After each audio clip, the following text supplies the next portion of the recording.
Fundamentals. Why tiny changes make a big difference. T. 1. The surprising power of atomic habits. The fate of British cycling changed one day in 2003.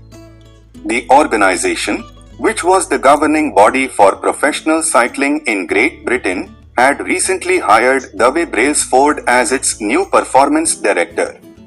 At the time, professional cyclists in Great Britain had endured nearly 100 years of mediocrity.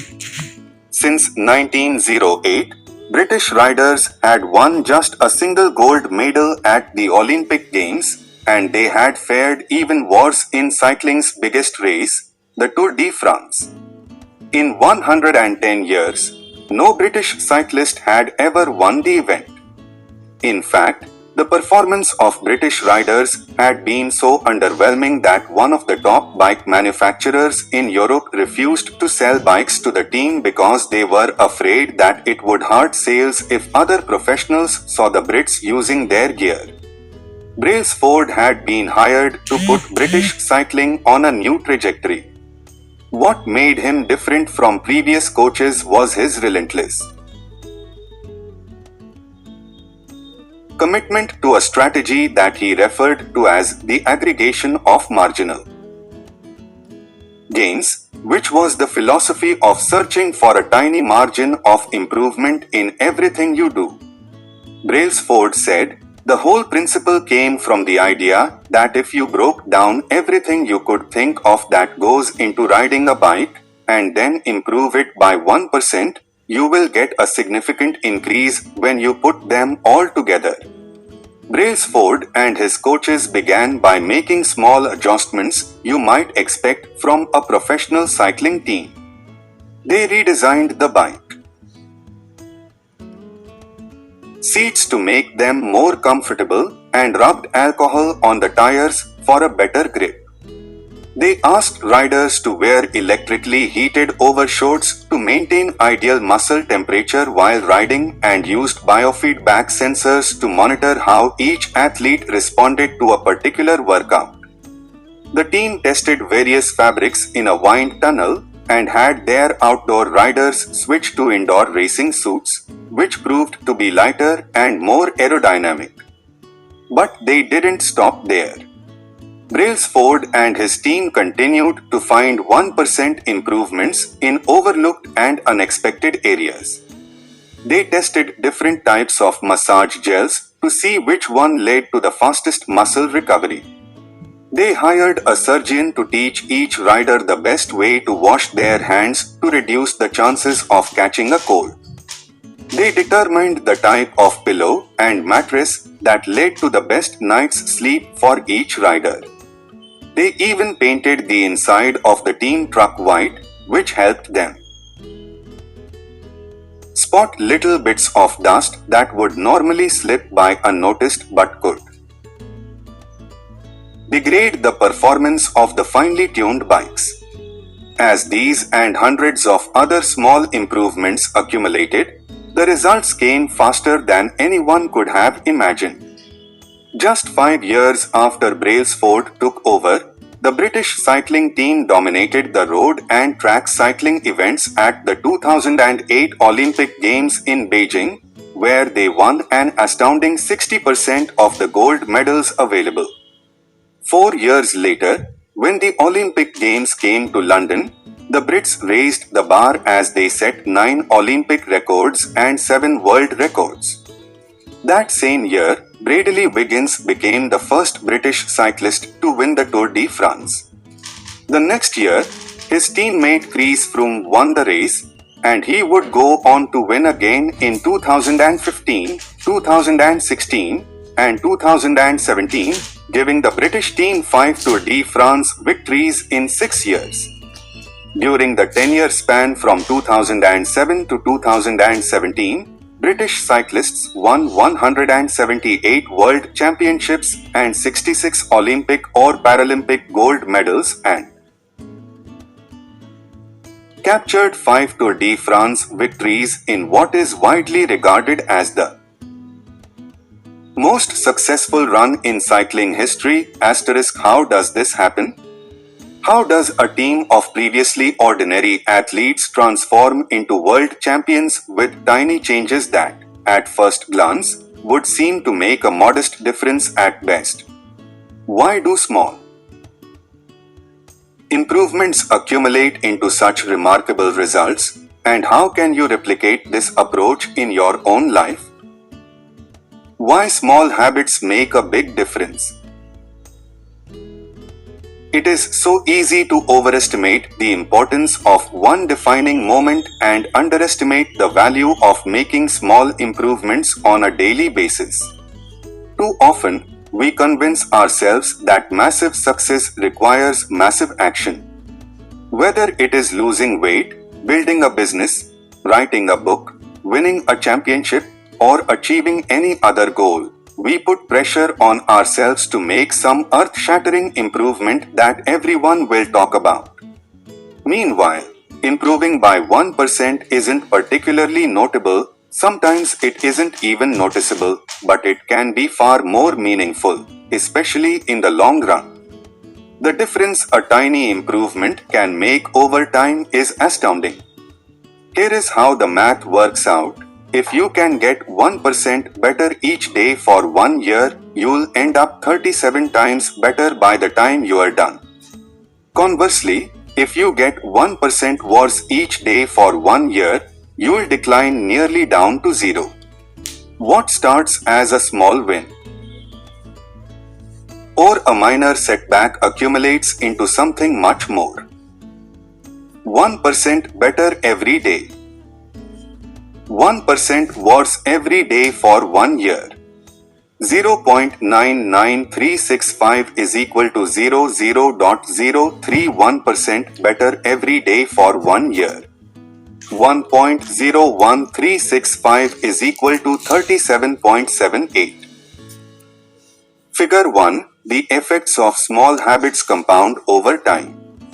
For example, if you can get just 1% better each day, you'll end up with results that are nearly 37 times better after 1 year. Habits are the compound interest of self-improvement. The same way that money multiplies through compound interest, the effects of your habits multiply as you repeat them.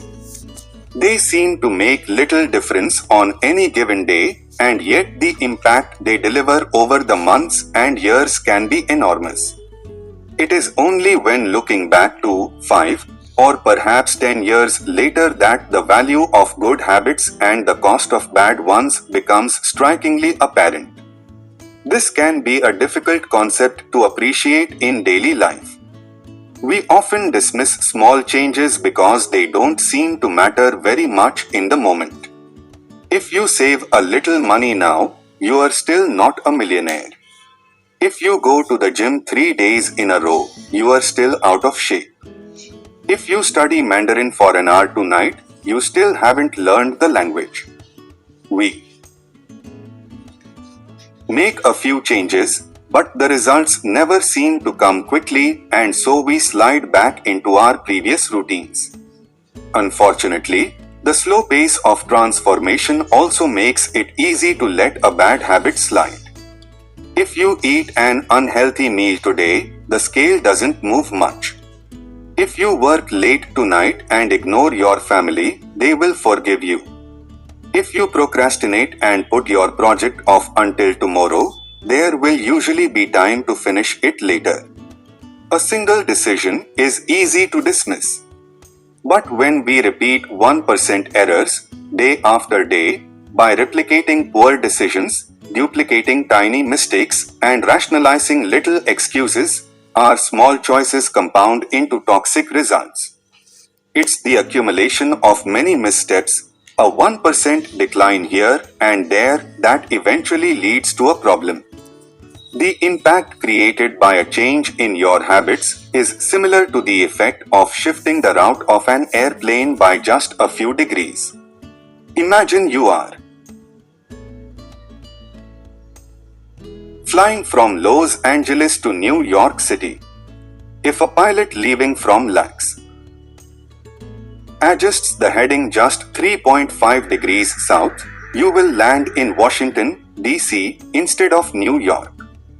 Such a small change is barely noticeable at takeoff. The nose of the airplane moves just a few feet, but when magnified across the entire United States, you end up hundreds of miles apart. Similarly, a slight change in your daily habits can guide your life to a very different destination. Making a choice that is 1% better or 1% worse seems insignificant in the moment, but over the span of moments that make up a lifetime, these choices determine the difference between who you are and who you could be. Success is the product of daily habits, not once-in-a-lifetime transformations. That said, it doesn't matter how successful or unsuccessful you are right now. What matters is whether your habits are putting you on the path towards success. You should be far more concerned with your current trajectory than with your current results. If you were a millionaire but you spend more than you earn each month, then you are on a bad trajectory. If your spending habits don't change, it's not going to end well. Conversely, if you are broke, but you save a little bit every month, then you are on the path toward financial freedom, even if you are moving slower than you'd like. Your outcomes are a lagging measure of your habits. Your net worth is a lagging measure of your financial habits. Your weight is a lagging measure of your eating habits. Your knowledge is a lagging measure of your learning habits. Your clutter is a lagging measure of your cleaning habits. You get what you repeat. If you want to predict where you'll end up in life, all you have to do is follow the curve of tiny gains or tiny losses and see how your daily choices will compound 10 or 20 years down the line. Are you spending less than you earn each month? Are you making it into the gym each week? Are you reading books and learning something new each day? Tiny battles like these are the ones that will define your future self. Time magnifies the margin between success and failure. It will multiply whatever you feed it. Good habits make time your ally. Bad habits make time your enemy. Habits are a double-edged sword. Bad habits can cut you down just as easily as good habits can build you up, which is why understanding the details is crucial. You need to know how habits work and how to design them to your liking so you can avoid the dangerous half of the blade. Your habits can compound for you or against you. Positive compounding productivity compounds. Accomplishing one extra task is a small feat on any given day, but it counts for a lot over an entire career. The effect of automating an old task or mastering a new skill can be even greater.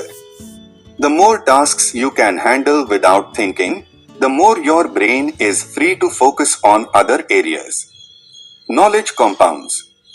Learning one new idea won't make you a genius, but a commitment to lifelong learning can be transformative. Furthermore, each book you read not only teaches you something new but also opens up different ways of thinking about old ideas. As Warren Buffett says, that's how knowledge works. It builds up, like compound interest. Relationships compound.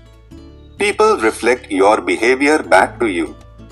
The more you help others, the more others want to help you. Being a little bit nicer in each interaction can result in a network of broad and strong connections over time. Negative compounding stress compounds. The frustration of a traffic jam. The weight of parenting responsibilities. The worry of making ends meet. The strain of slightly high blood pressure. By themselves, these common causes of stress are manageable.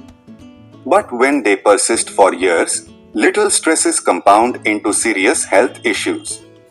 Negative thoughts compound.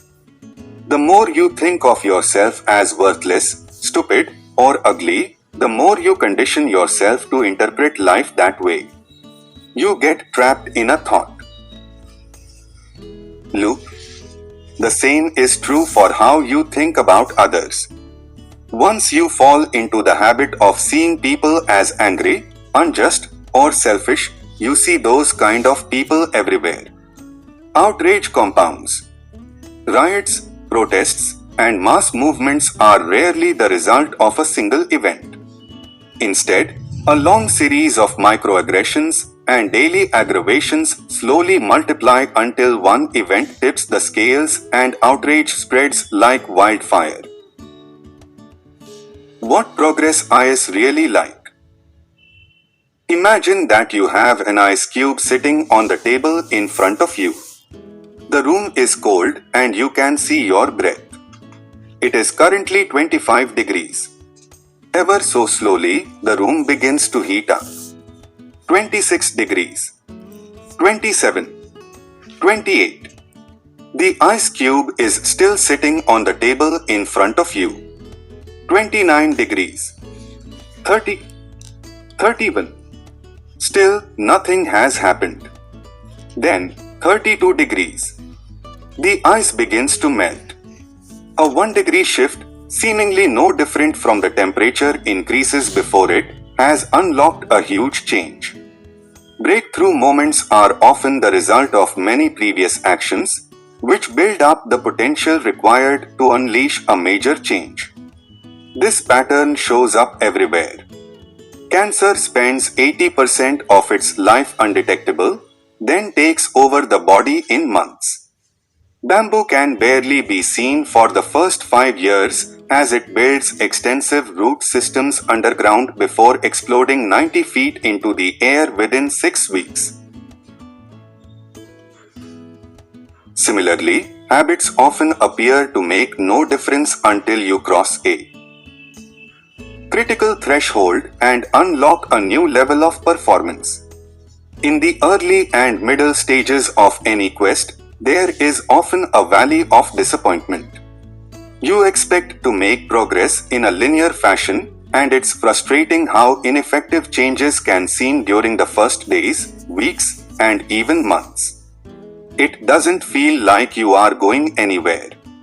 It's a hallmark of any compounding process. The most powerful outcomes are delayed. This is one of the core reasons why it is so hard to build habits that last. People make a few small changes, fail to see a tangible result, and decide to stop. You think, I have been running every day for a month, so why can't I see any change in my body?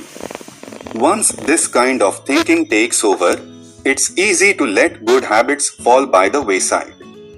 But in order to make a meaningful difference, habits need to persist long enough to break through this plateau, what I call the plateau of latent potential. If you find yourself struggling to build a good habit or break a bad one, it is not because you have lost your ability to improve. It is often because you have not yet crossed the plateau of latent potential. Complaining about not achieving success despite working hard is like complaining about an ice cube not melting when you heated it from 25 to 31 degrees. Your work was not wasted, it is just being stored. All the action happens at 32 degrees. When you finally break through the plateau of latent potential, people will call it an overnight success. The outside world only sees the most dramatic event rather than all that preceded it.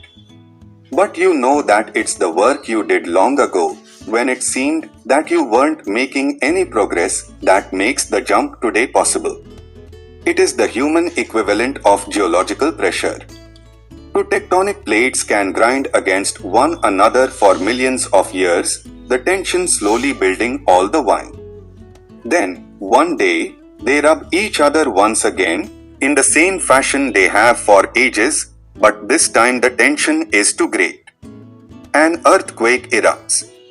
Change can take years, before it happens all at once. Mastery requires patience. The San Antonio Spurs, one of the most successful teams in NBA history, have a quote from social reformer Jacob Riis hanging in their locker room: "When nothing seems to help, I go and look at a stonecutter hammering away at his rock, perhaps 100 times, without as much as a crack showing in it. Yet at the 101st blow, it will split in two, and I know it was not that last blow that did it, but all that had gone before." The plateau of latent potential. Figure 2. We often expect progress to be linear. At the very least, we hope it will come quickly. In reality, the results of our efforts are often delayed. It is not until months or years later that we realize the true value of the previous work we have done.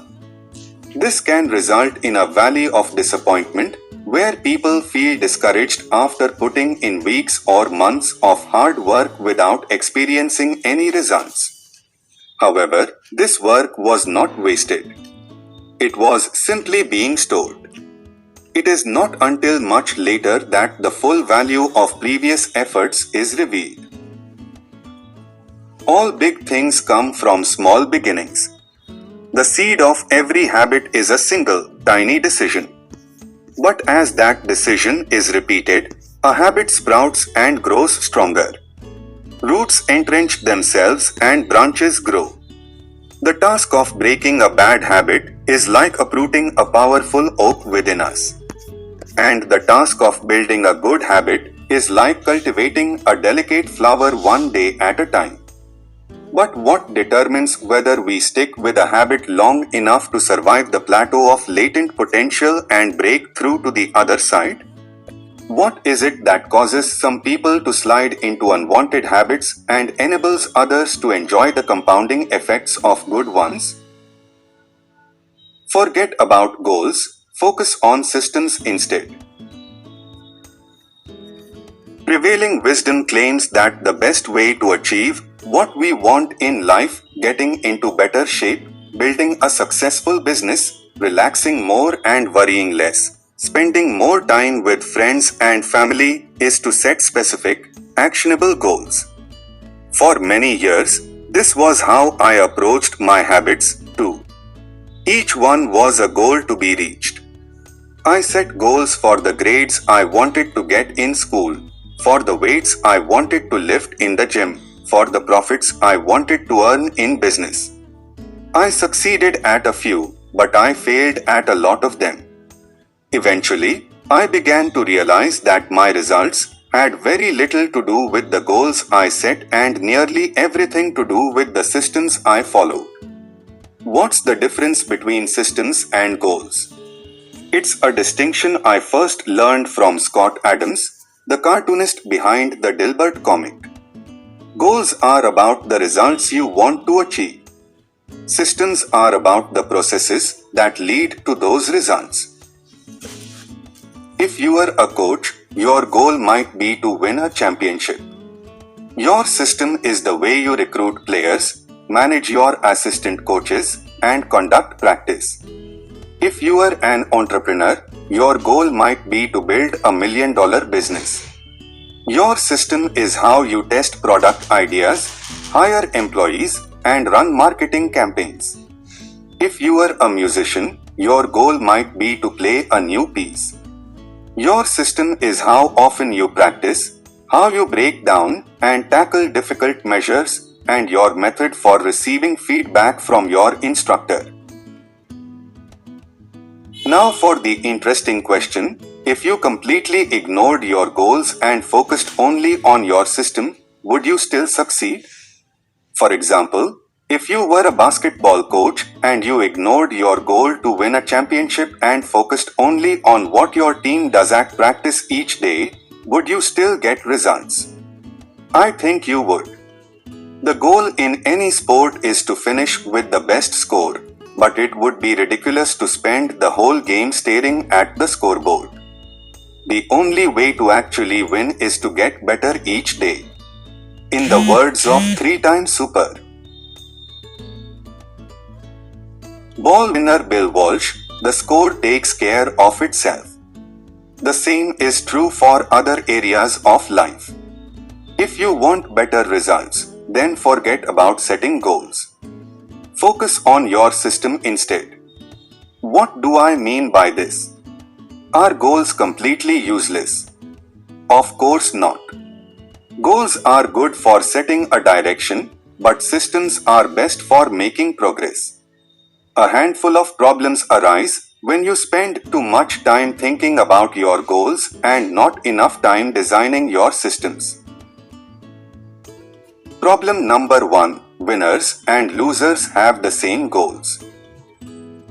Goal setting suffers from a serious case of survivorship bias. We concentrate on the people who end up winning, the survivors, and mistakenly assume that ambitious goals led to their success while overlooking all of the people who had the same objective but didn't succeed. Every Olympian wants to win a gold medal.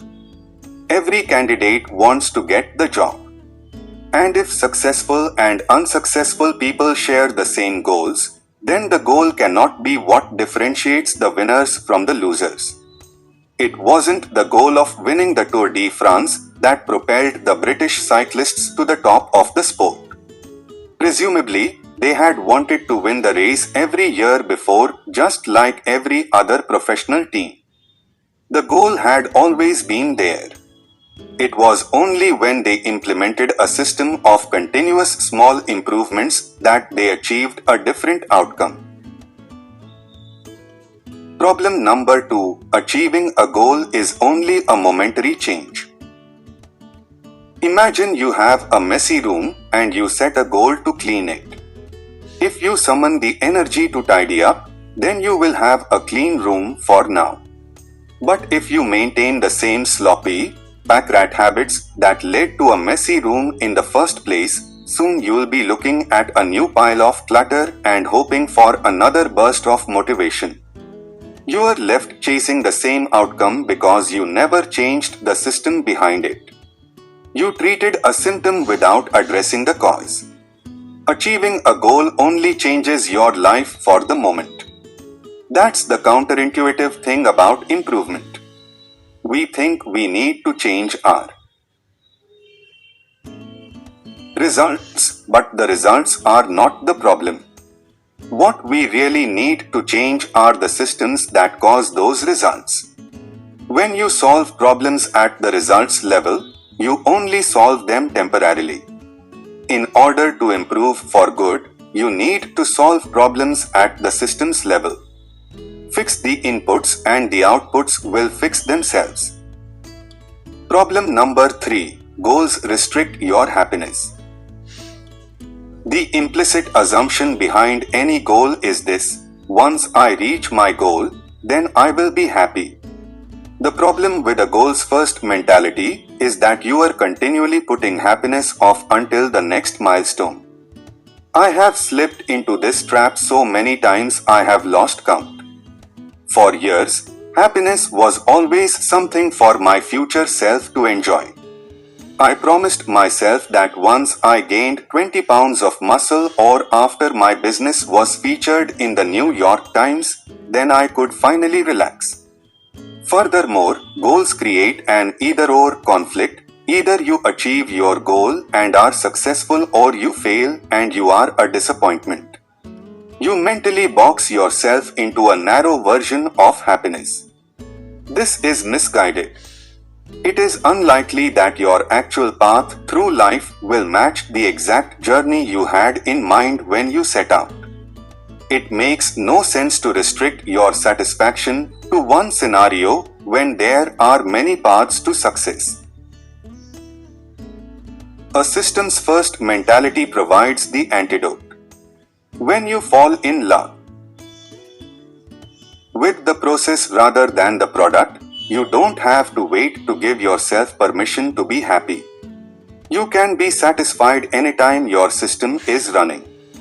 And a system can be successful in many different forms, not just the one you first envision. Problem number 4. Goals are at odds with long-term progress. Finally, a goal-oriented mindset can create a yo-yo effect. Many runners work hard for months, but as soon as they cross the finish line, they stop training. The race is no longer there to motivate them. When all of your hard work is focused on a particular goal, what is left to push you forward? After you achieve it, this is why many people find themselves reverting to their old habits after accomplishing a goal. The purpose of setting goals is to win the game. The purpose of building systems is to continue playing the game. True long-term thinking is goal-less thinking. It's not about any single accomplishment. It is about the cycle of endless refinement and continuous improvement. Ultimately, it is your commitment to the process that will determine your progress. A system of atomic habits. If you are having trouble changing your habits, the problem isn't you. The problem is your system. Bad habits repeat themselves again and again not because you don't want to change, but because you have the wrong system for change. You do not rise to the level of your goals. You fall to the level of your systems. Focusing on the overall system rather than a single goal is one of the core themes of this book. It is also one of the deeper meanings behind the word atomic. By now, you have probably realized that an atomic habit refers to a tiny change, a marginal gain, a 1% improvement. But atomic habits are not just any old habits, however small. They are little habits that are part of a larger system. Just as atoms are the building blocks of molecules, atomic habits are the building blocks of remarkable results. Habits are like the atoms of our lives. Each one is a fundamental unit that contributes to your overall improvement. At first, these tiny routines seem insignificant, but soon they build on each other and fuel bigger wins that multiply to a degree that far outweighs the cost of their initial investment. They are both small and mighty. This is the meaning of the phrase atomic habits, a regular practice or routine that is not only small and easy to do, but also the source of incredible power, a component of the system of compound growth. Chapter Summary. Habits are the compound interest of self-improvement. Getting 1% better every day counts for a lot in the long run. Habits are a double-edged sword. They can work for you or against you, which is why understanding the details is essential. Small changes often appear to make no difference until you cross a critical threshold. The most powerful outcomes of any compounding process are delayed. You need to be patient. An atomic habit is a little habit that is part of a larger system. Just as atoms are the building blocks of molecules, atomic habits are the building blocks of remarkable results. If you want better results, then forget about setting goals. Focus on your system instead. You do not rise to the level of your goals. You fall to the level of your systems.